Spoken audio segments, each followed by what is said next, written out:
Two girls, no fights. Two girls, no fights. Sounds like my hometown. Hi everybody, this is Two Girls, No fucks. also known as Two Girls, Too drunk. Too Drunk. Too drunk. Too drunk. That's what we're going to talk about tonight, actually. So what really kicked off the topic today is something that happened to me earlier this week. So you're never too old to make a fool of yourself, guys. Never too old, never not too drunk. I actually really wasn't that drunk, but I was drinking and I was at the bar. I went to the bathroom. I was in a hurry. I had a friend waiting outside. Didn't want to make them wait. And I rushed in, I rushed out, and as I'm running out of the bathroom, my friend let me know, and also all the guys that were pointing and laughing, that I had a long toilet paper tail flying in the wind. There she goes. But guess what? Did I give a fuck? No, I did not. And I ripped it out, and I scrumpled it up, and I threw it, and I just kept on going on my merry way. That's right. We right. talk about giving zero fucks. You see how that situation could have been really embarrassing? It wasn't, because who gives a fuck? Yeah, you saw it. Zero. So much easier. Speaking of zero fucks, one of my recent stories, and she was there to witness it. We were out. If you're in Vancouver, you'll know what I'm talking about. But we were out drinking lots, partying lots. We Having were fun. in Gastown. Yes.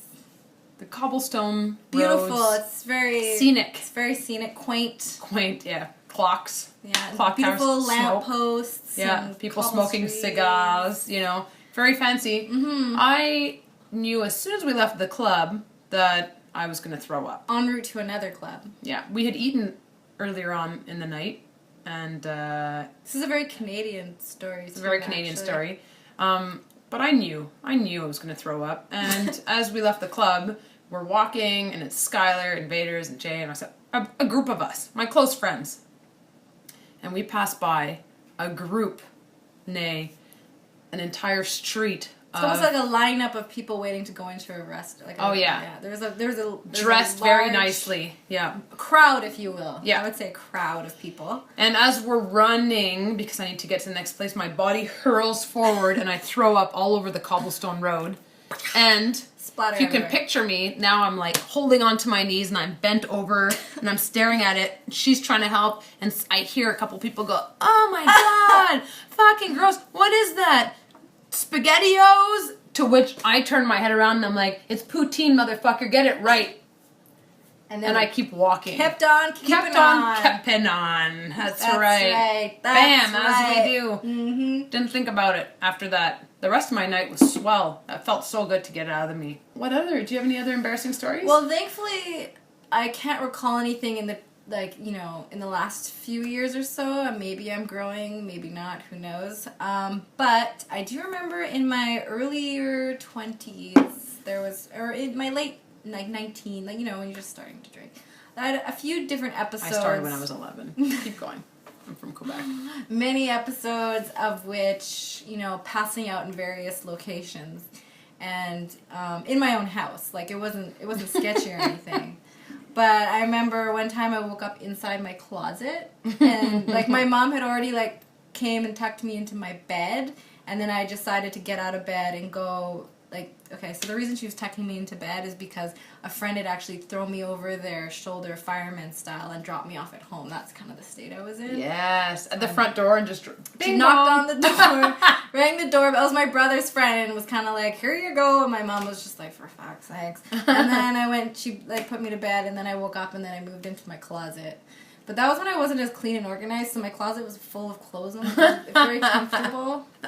It was comfortable sleep, so. I've had that. You know when you're so drunk that your bed feels uncomfortable and you need to find, anywhere else to sleep? You're just trying out different spots. And the couch, probably happened. usually, for some reason, you wake up on your, futon and you're like, what? Or you need to be on the floor because the floor is cold. I have another embarrassing story. When I first moved to Vancouver, 7 years ago, it wasn't really embarrassing because I don't give a fuck, but it's a pretty gross story. I got locked outside my apartment. I was dating somebody then, and they had gone home early. Fast forward to the end of the night, I was with a friend, and we were both, I think three of us, we were all supposed to sleep at our place. I didn't have the keys. Of course I didn't.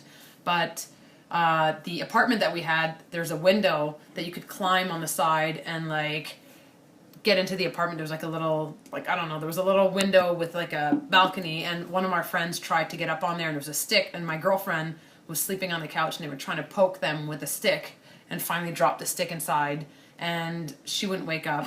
So now we're stuck outside, and I was cold. I was freezing cold. I remember I was on the street and I took my rings off because they were too heavy, and I took my jacket off because it was too heavy, but now it was cold. So I was cold and I was crying and I had to take a shit, and it was like, fuck. And I remember just like buzzing, and I couldn't even stand, so I would like pass out and then stand up and buzz and then pass out. It was she had you heard. No, they were passed out. They were passed out. They were a very heavy sleeper. Anyways, so there's nothing I could do about being cold. There's nothing I could do about being hungry. There's nothing I could do about crying. But I'll tell you, there's something I could do about needing to take a shit. And I don't know what happened in my head that I couldn't even take my pants off. But I just decided then and there that I was gonna, take care of one of the problems, and I just shat my pants. Good decisions. Good decisions. And I won't go into the rest of that story, but, they quickly regretted, my partner at the time regretted the next day not having woken up because they had to clean up the mess, I'll tell you. And I never wore those jeans again. That shit, no pun intended, does not come out. I'll tell you that. That does not come out. You'll never be the same. Just light that on fire and move on with your life. But you know what? Inadvertently, by taking care of that problem, I also wasn't cold for a bit because a little heater under there. Yeah, kind of like a little. Maybe that's like a survival heat pillow in my pants. Yeah, toasty until you're not. But thankfully, I got let in not too long after that, and it was my neighbor. And I walked by like, look away, I'm hideous. And we still laughed for such a long time, but I got in. That was my other drunk moment. I'm sure I've had others. Like drinkers beware, but not really, because whatever, it's going to happen. I actually, when I was quite young, and I grew up in a small town, so a lot of the partying and drinking that we ever did was in people's houses, sometimes our parents' houses, family get-togethers, that kind of thing. So one time I was at like a big family / like hockey party, which is very also typically Canadian, but my brothers were in hockey, so there was like a end of the season, all of his friends were all close to the same age, plus all of the moms and like the grandmas were doing keg stands. I'm not even lying. 2 grandmas did keg stands. Yes, that's the kind of party. That's my kind of party. So I don't even know what time it was, but they brought out like the late snacks. Like now someone decides to throw in a lasagna and stuff that was in the freezer.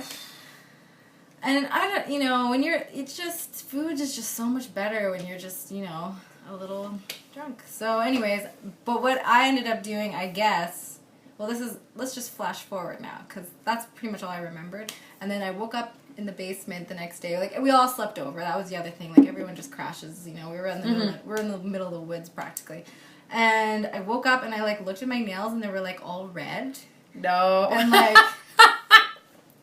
and I was like, what is under all my nails? And I was like, oh my God. And so then I went to go into the bathroom to wash my hands, and I turned on the bathroom light upstairs, and there was red handprints all over this bathroom. And I was I was like, oh my God. So I'm washing my hands, washing the walls in the bathroom.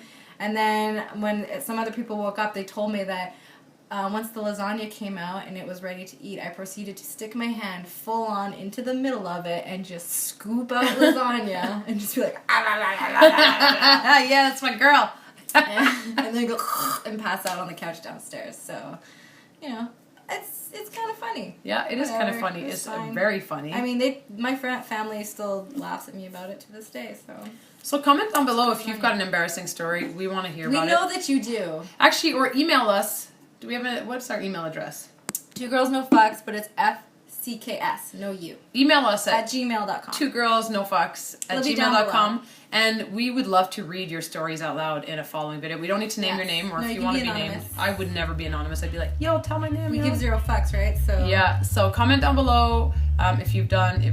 We want to hear your most embarrassing drunk story. Even just embarrassing stories, because we just do a whole separate thing about because I got a lot of those too.